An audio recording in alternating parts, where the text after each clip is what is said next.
The Buddha mentioned quite a number of good and quite a number of bad qualities and character traits in the Suttas. Sometimes he even compared them with each other and singled out a chief when it comes to wholesome and unwholesome qualities. That chief is pretty much always related to your views. Today we discuss why. Wrong view is indeed the most harmful thing that you can hold dear to you. With wrong view, any kind of progress on the path is 100% impossible.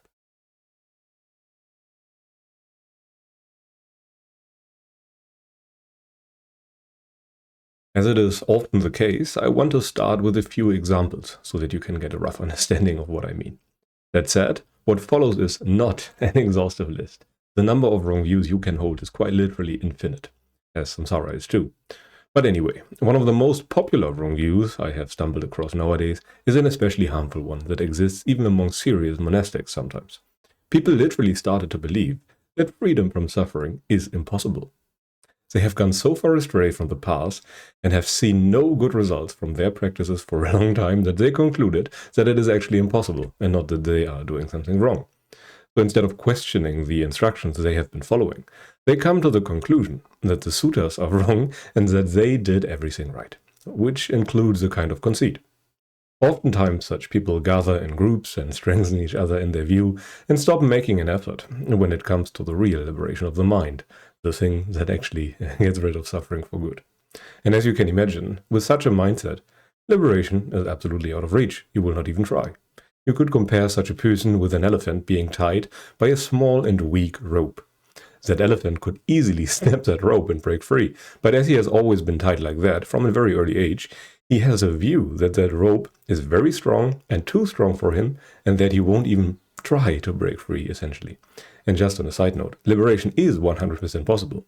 This is one of the key messages of this channel, and it should also be one of the key messages of the suttas, as they pretty much talk about nothing else but liberation. And yet another type of wrong view is related to the expectation regarding liberation of mind.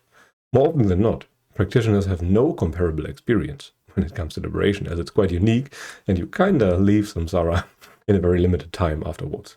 And they naturally think that liberation must be something that is very pleasant, but more or less more of the same. Better, but more of the same.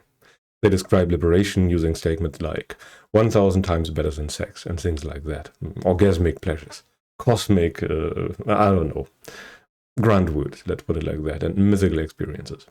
In reality, liberation is completely indescribable in terms of feelings, but since they have experienced something better than normal, better than the normal human state, normal human living, it must be the jhanas or the nibbana that the Buddha was talking about.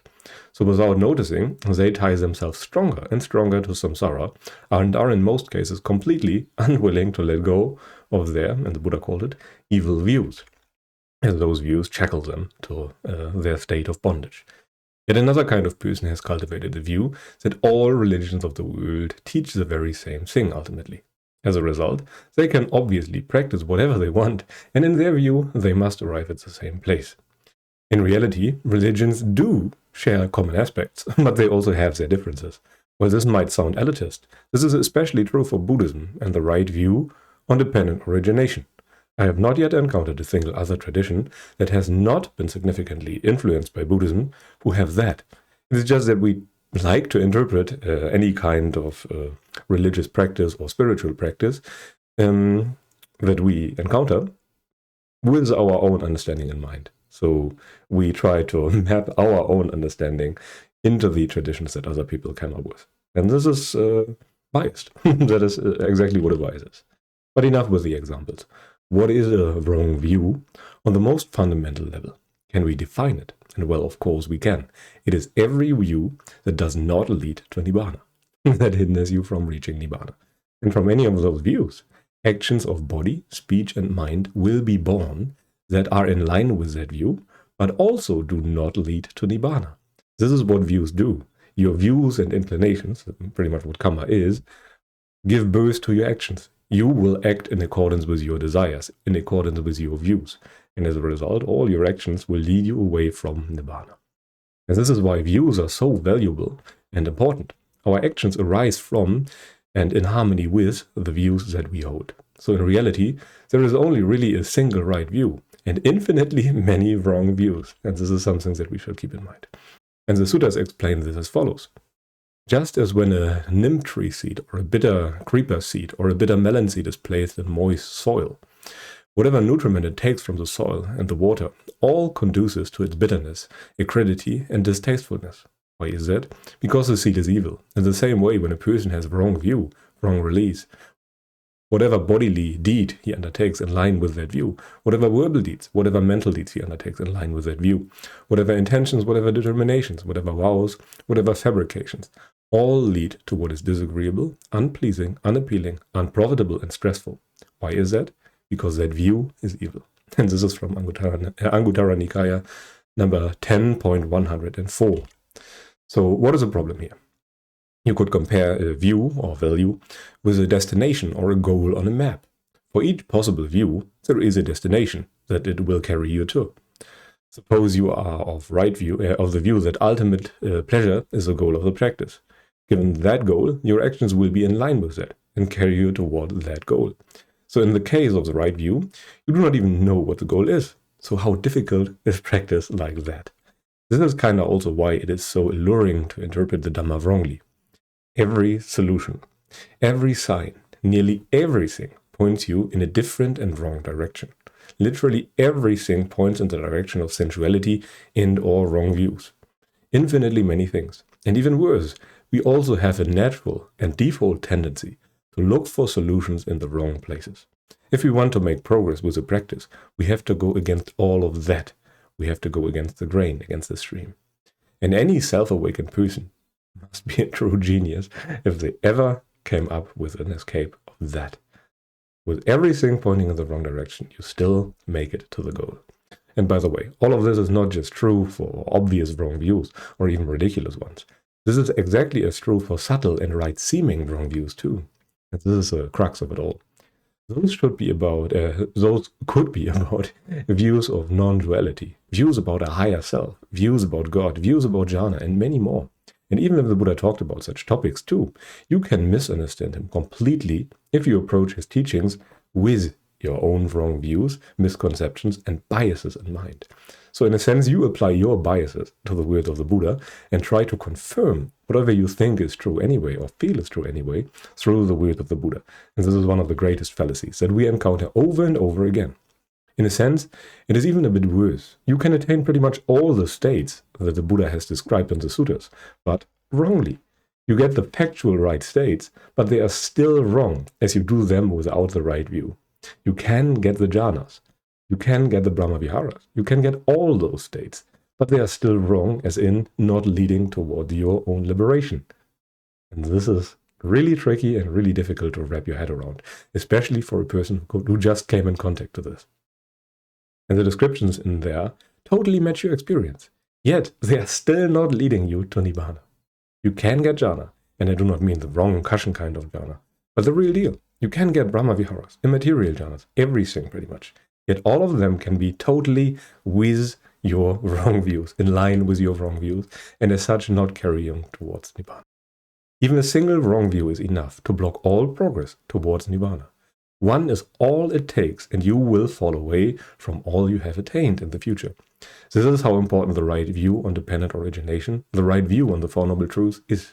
This is the one thing that you cannot skip, that cannot be overemphasized in importance. You can tame your mind all you want, but without the right view, you will fall off into samsara. You will fall off samadhi again and back into samsara. The Dhamma is explicitly about the ending of all views, and many suttas come to mind that explain it like that. Let's think about the last part of the simile of the deer herd, or the entire Atthavagga. Especially the latter collection is among the earliest known texts in the entire canon, and it places a special emphasis on the importance of not clinging to any view at all, be it sensual or whatever. Now you have to see for yourself how you can have the right view while not clinging to any views at all. In any case, the right view must come first when it comes to the real training on the path. While you do train yourself before in virtue and other things, the noble part of the practice starts then with the right view. And there is the beginning of the path. The path is born with the right view. And this should be your first and most important goal in your entire life as a practitioner, pretty much. Otherwise, it's kind of impossible to get there. And the majority of training before stream entry is about clarifying your view about what the practice even is and what the Four Noble Truths mean in relation to your craving here and now. You want to understand craving, suffering, you want to understand dependent origination or the Four Noble Truths. And pretty much all the things I just said point at the very same thing. So in brief, through virtue, you first stop unwholesome actions of body, speech, and mind. Based on that, you get to the root of those behaviors and try to pull them. The roots are usually views or values of the sensual kind, as an example. Yet, this is still virtue. You do this often enough, you get closer and closer to the root of all views and start seeing dependent origination for yourself. And then your Dhamma eye opens. Yet, for it to open, your experience has to be one that is in line with the Dhamma. Otherwise, there is nothing to realize. You cannot see anything if there is nothing to see. You can only realize freedom from suffering when you are actually free. This is when you can look back and see, oh, this was really oppressing. This was really suffering. And now I'm free. This is the insight that happens. But for that insight to manifest, for you to realize that insight, you have to be free from suffering. So you have to train yourself for a very long time. And in hindsight, you can see. But anyway, let us now come to the most important points. First, there are unlimited numbers of wrong views. Samsara is infinite, endless. The single wrong view, one wrong view, can block all progress towards Nibbana. And you should practice until stream entry. And this practice of yours should make your views align with the Dhamma. And your conduct too, because your conduct arises from your views. You try to understand the practice and where it leads to. And only based on that can you move there in a targeted and fast manner.